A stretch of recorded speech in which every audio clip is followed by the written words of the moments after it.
Hey, what's going on, guys? It's Colin here at eTrailer, and today we have a 2019 Hyundai Santa Fe. We're going to do a test fit of the Yakima JetStream roof rack system. Now, this is a roof rack that Yakima has designed to mount to the naked roof of your Hyundai Santa Fe, so meaning you don't have any type of raised side rails or flush mounted side rails. It's just completely naked. You're just going to have a fit kit from Yakima that you can see right here, where we have a hook in the door jamb and then a pad sitting on top of our roof clamping it down. The hook does have rubber padding as well underneath it to make sure it doesn't harm or scratch the finish of your Hyundai Santa Fe. And when you get this entire roof rack system mounted, it's going to be a great accessory to be able to get your rooftop accessories loaded up, whether it's a cargo box, a kayak carrier, maybe even just a bike rack. It'll be nice to be able to get those items on your roof so you don't have to try to stow them in your vehicle, create more space on the inside, or frankly for something like a kayak where you can't fit it inside your vehicle, you're still going to be able to haul it to and from your destination without needing a truck or a trailer. Now, this roof rack system consists of 3 different parts. You're going to have the JetStream crossbars up top. These are going to be 50 inches long. You can see they have a nice aerodynamic shape to them. It's going to help cut down on wind noise and drag, especially if you compare it to Yakima's round bar system or another square bar system. So you won't have as much of that noise and drag that you would with those crossbar systems. We're also going to have this nice black color to it. These are also available in silver. So if you think that color would match your Santa Fe more, just check out our website. We have them in both colors. Now, on top of our JetStream bar, as you can see, we have this nice rubber strip, and what we can do with that is remove the end cap from our crossbar, and we can insert T-slot accessories onto our crossbar. We just push down on that rubber strip and then slide it along to the location that we desire on our JetStream bar, and then we can tighten it down. So there's no pulling the rubber strip out or cutting it to length. We just push down, slide it across, and tighten it down, and then we're done. Now, kind of the middleman between our crossbars and our fit kit is going to be the baseline towers. So you can see when I take this end cap off, what's going on the inside. We have our fit kit hook coming up in there, and we pull up this little gray tab. You can see that's where we tighten it down. That's where it clamps down onto our roof. Then we have our rubber pad, which is underneath our baseline tower, sitting below it. Again, the rubber pad and the rubber coating on that fit kit hook is not going to harm or scratch the finish of your vehicle. So it's going to be around for a long time, and if you ever do want to take it off, you can just undo the 2 bolts right here and here for all 4 of the baseline towers. Then you can just remove it from your roof. And when you're all done, you got to close up that tab. We have a nice end cap right here to cover everything up. Now, the baseline towers do have an option. You can add on some Yakima lock cores or the same keys system that will be able to provide more security for your roof rack, so no one can just come up and just pull the end cap off like you saw I did, like that. That way, there would be a lock cylinder on there that you can lock it up so they can't pull it off and remove your roof rack. From the top of our roof to the bottom of our JetStream bar, it's going to be 3 inches. That should be plenty of space to get your clamp-on accessories underneath your JetStream bar without risking damaging the top of your roof.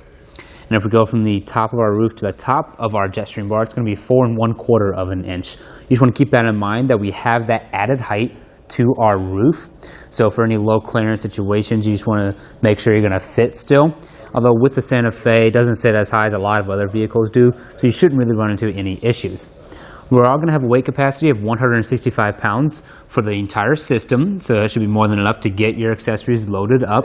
But be sure you double check with your Santa Fe and its owner's manual. Make sure your roof can handle that weight before you load it up to that. Well, now that we've gone over some of those features, let's show you guys how to get this assembled and installed on your roof.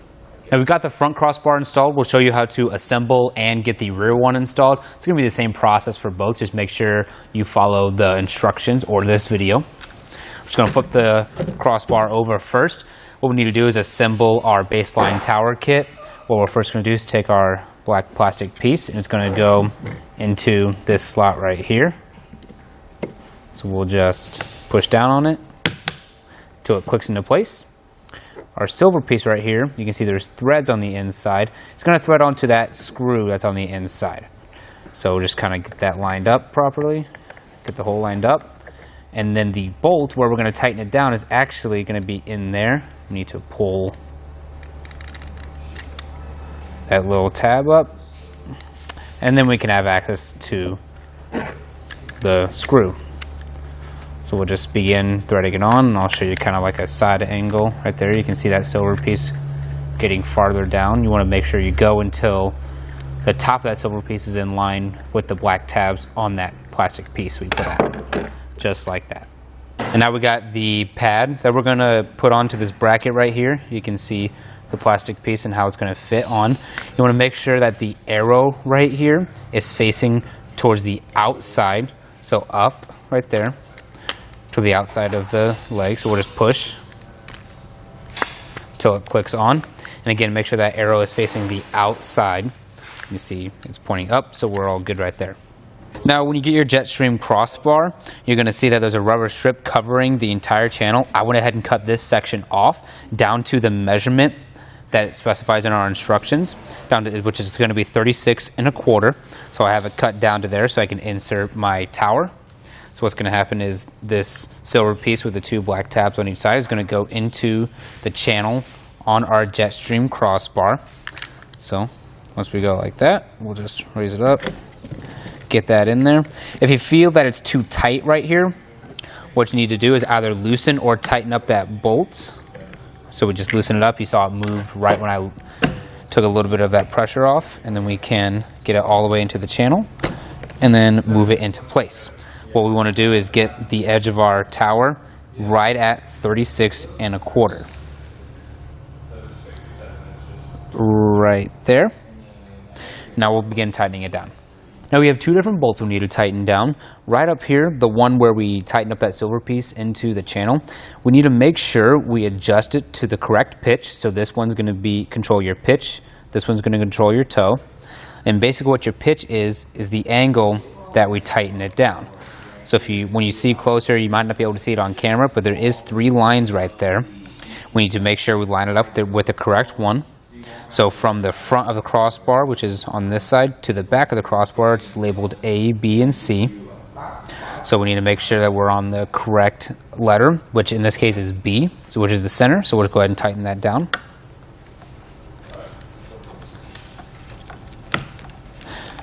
If you were on A or C, all you would do is just tilt the entire tower over into where that bolt was lined up with the correct line, and then you would tighten it down from there.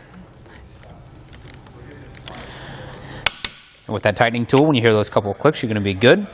Now over on our toe, this one needs to be 2, which from the front to the back, it's 1, 2, 3.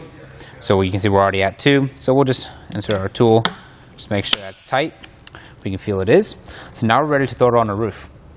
So we'll just get it in place. It doesn't have to be in the correct spot right away, because we'll get our measuring tape and make sure we get it in the correct spot. Now for our crossbar spread, we have this included tape in our kit, and we're going to measure from center to center of each crossbar, and in the instructions it specifies 32 inches. So you want to make sure you get it as close to that as possible. You just scoot it back a little bit.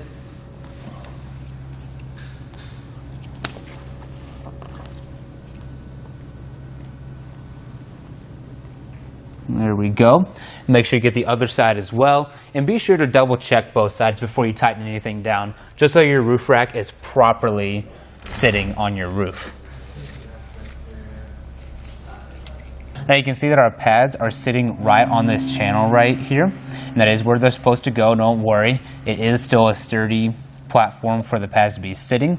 We're also going to have pressure going around from the hook right here all the way up into here, so there's not going to be too much weight on top of this actual channel. Now we'll get our hooks in place into our baseline towers. First I want to point out, you can really see this nice rubber padding that the hooks have, so you're not going to have to worry about it harming or scratching the finish of your vehicle like we talked about earlier. Another thing I want to point out is that the 2 hooks for your rear crossbar are going to be a different size and shape than the ones up front. How you can tell the difference is that there's a number engraved on the side, on the bottom right here. This one is B74, and the front ones are going to be B41. So just make sure you get the appropriate hooks for the appropriate crossbar. With our side doors open, we just flip up that gray tab, and then the hook will slide up. This little hole right there is going to hook onto that bracket. Now we've got it pulled down enough, we can get it under our door jamb like that. Now first, what we need to do is tighten up this bolt on the top left right here. That's going to adjust the angle of our bracket right here. So right now our hook's kind of sitting like that, but it's just kind of sitting in the channel like so. So what we need to do is tighten this down until that bracket angles itself all the way down. So the hook is now going down, as you can see. You want to go down until it makes contact with the vehicle, then just go a little bit more. You don't want to go too tight, just a couple of rotations. And then from there, we already have the other side installed as well. We'll begin tightening it up. There's a little bit of tension on the hook now. We're just going to give it a couple of turns.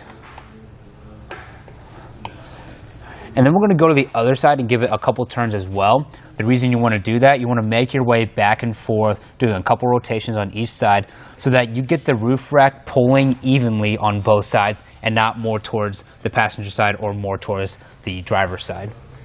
Now we've gone back and forth a couple of times. We'll finish up this side. We already have our driver's side fully tightened down. The tool is going to let you know when it's fully torqued. When you hear those clicks right there, you know it's fully torqued. So we'll just put that little tab back down, and then we can close our door. Now from there, we'll just get both of our end caps on for our crossbar, and then for our baseline tower, like you saw earlier. From there, when you got everything installed and tightened down, go ahead and give your roof rack a good shake back and forth, front to back. Just make sure everything is secure. From there, you're going to be ready to load up your favorite rooftop accessories and then hit the road. Well, thank you all for watching. That'll do it for our test fit of the Yakima JetStream roof rack system on our 2019 Hyundai Santa Fe.